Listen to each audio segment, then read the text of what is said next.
यह सिद्ध शक्तिपीठ आते हैं। शक्तिपीठ तो बहुत हैं, लेकिन ये सिद्ध शक्तिपीठ में आते हैं। सती का अंग विष्णु के चक्र से जो खंड खंड हुए हैं, जो 108 भाग हुए हैं, जिसमें 51 प्रधान माना गया है, जो देवी भागवत पुराण के उत्तरखंड के यानी 55 से लेकर 56 पेज के अंदर में इनका विशेष वर्णन है। वैसे माई का यहाँ स्तन का भाग गिरा है, सती खंड का 18 प्रधान ऐसे भी माने गए हैं। उसमें भी कॉमन 3 निकाला गया है। वो 3 में आते हैं कामाख्या उत्पत्ति भाग, मंगला गौरी मंदिर ये जो हुए ये पालन भाग, और तीसरा कांगड़ा पंजाब में ज्वालामुखी। कहते हैं कि संसार में 3 ही मुख्य काम हो रहे हैं, उत्पत्ति, पालन और संहार, और ये तीनों एक ही रेखा एक सिद्ध में है। सबसे बड़ी बात यह है पूर्व, मध्य और पश्चिम में है। देखिए सिद्ध शक्तिपीठ के पीछे कारण यह है कि जितने भी यहाँ शक्तिपीठ और सिद्ध शक्तिपीठ है, इस सब का अलग अलग एक पीरियड है। जैसे यह उस पीरियड की बात है, इनका वर्णन इस समय ब्रह्मा विष्णु महेश सशरीर इस पर भ्रमण करते थे, हम आप किस जैसा। लेकिन बाद में ऐसा भी हुआ है कि द्वापर त्रेता में कृष्ण के पीरियड में जो अदला बदली किया गया है देवी से, जो कंस पटकता है और यही कहती है कि कहाँ वहाँ जो पटके तो वहाँ से जो उड़ी है तो विंध्याचल में जाकर बैठी, इसलिए वह सिद्ध पृष्ठ हो गए। यह सिद्ध शक्तिपीठ इसलिए है कि इसमें स्वयं ब्रह्मा विष्णु महेश का अंश है, उनकी जीवनी उनके पीरियड की बात है। वे शक्तिपीठ इसलिए हैं कि वे द्वापर के बाद शक्ति तो है ही है, लेकिन सिद्ध शक्ति और शक्तिपीठ ये दोनों में अंतर यही है। दूसरी एक बात और है, सिद्ध शक्तिपीठ में होता है कि वहाँ आप जो भी करें थोड़ी बहुत गलती भी हो जाती है किस तरह भूल चूक से, तो उसमें कोई रिएक्शन नहीं है, या एक तरह से माने ऐसी उसकी प्रभाव है सिद्ध शक्तिपीठ का कि भूल चूक आपसे होता है, वो फल मिलेगा सही का ही, लेकिन गलत का कोई रिएक्शन नहीं है।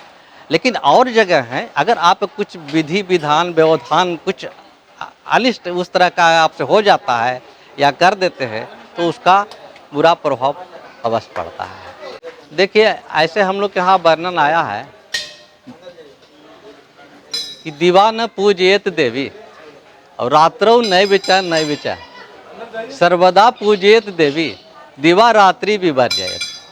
अब बताइए कि कह रहा है कि दिन में देवी के पूजन नहीं करो और रात में नहीं करो, तब करो कब? तो दिवा रात्रि विवर्जयेत, दिन और रात को छोड़ के करो। अब समस्या आ जाता है कि वह दिन और रात है क्या, तो कहता है वेदे रसई प्रोक्ता, कहता है कि देखो 12 बजे दोपहर से 2 बजे के बीच में पूजन निषेध है, नहीं करना चाहिए। अब यही वजह है वही 2 घंटा को जो है बंद कर दिया जाता है पाठ को। ये अलग है, विशेष भीड़ की वजह से थोड़ा समय में आगे पीछे हो जाए या घड़ी 5-10 मिनट के आगे पीछे, लेकिन ऐसी व्यवधान है। तो 2 घंटा वो, और 12 बजे से 4 बजे तक 4 घंटा वो, कहता है वेद ही रसय, वेद 4 हैं इसलिए वे 4 घंटा वहाँ संकेत कर रहा है, और रस 6 होते हैं, खटरस कहलाते हैं, तो 2 घंटा और 4 घंटा मिला के 6 घंटा होता है। मंदिर का निर्माण माधवगिरी दंडी स्वामी जी के द्वारा किया गया है यहाँ, और तब से उन्हीं के द्वारा माई के अंदर में खंडजोत की स्थापना भी की गई है। करीब करीब 1000-1500 वर्ष तो ऊपर हो रहा है मंदिर का निर्माण हुए। 1000 वर्ष के लगभग तो मंदिर के सामने प्रांगण में जो वृक्ष हैं ये लगे हुए हैं।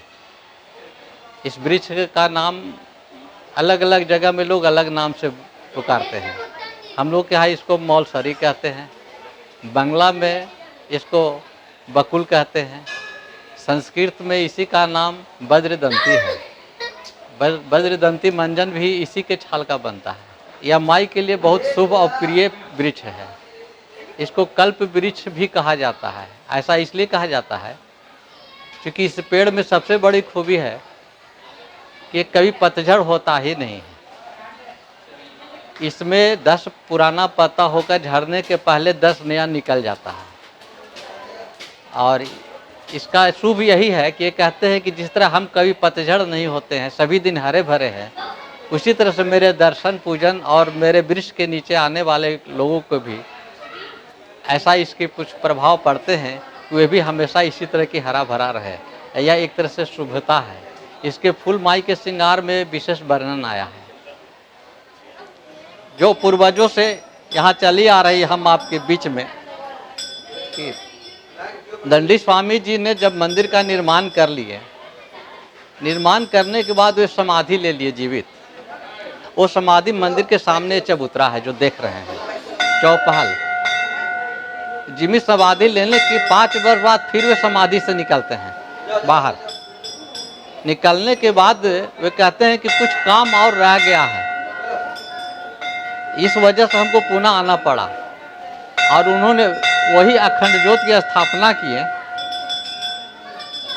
और जैसा कि पूर्वजों से बात आ रही है कि एक गुफा है जिसके द्वार बंद कर दिया गया। लोगों ने कहा कि आप इनको बंद कर देंगे तो आगे वंशज के जनरेशन के लोग कैसे जान सकेंगे, कैसे पहुंच सकेंगे, या उससे क्या प्राप्त कर सकेंगे वे। उन्होंने कहा कि देखो, इसको आशीर्वाद समझो, श्राप समझो, जो भी समझो, जब तक तुम ये अखंड ज्योत की रक्षा करोगे तब तक माई तुम्हारी रक्षा करते रहेगी। तुम इसकी रक्षा छोड़ दोगे, ये भी तुम्हारी रक्षा छोड़ देगी। अब उसके उस भंडार से तुम लोग की कोई आवश्यकता नहीं है। कहीं फिर भी मान लीजिए वह अगर विलुप्त हो गया, कभी किसी जनरेशन में अगर आवश्यकता पड़ी तो कहा कि देखो कुछ ऐसे यहाँ के नियम और सिद्धांत हैं, उसको अगर पालन करते रहोगे तो समय आवश्यकता पर स्वतः द्वार तुम्हारे लिए वहाँ तक पहुँचा देगी। इसकी चिंता तुम्हें करने की जरूरत नहीं है। उन्होंने कहा कि तो क्या आदेश का पालन करना है। कहा कि देखो, बिना बुलाए किसी के जाना नहीं। अब जब तक कोई देना नहीं कुछ अपने मन से चाहे तो उससे कुछ मांगना नहीं, कि जब हम हैं तो तुम क्यों किसी से आशा करते हो। अगर स्वतः कोई श्रद्धा से कुछ देता है तो उसको स्वीकार भी नहीं करना है। यह परंपरा निभाते हुए कई जनरेशन चला। ये विश्व का द्वितीय स्थल है। मध्य देवी भागवत पुराण के हिसाब से पालन पीठ के रूप में माता जी यहाँ पर पड़े हुए हैं और ये विश्व जगनी है।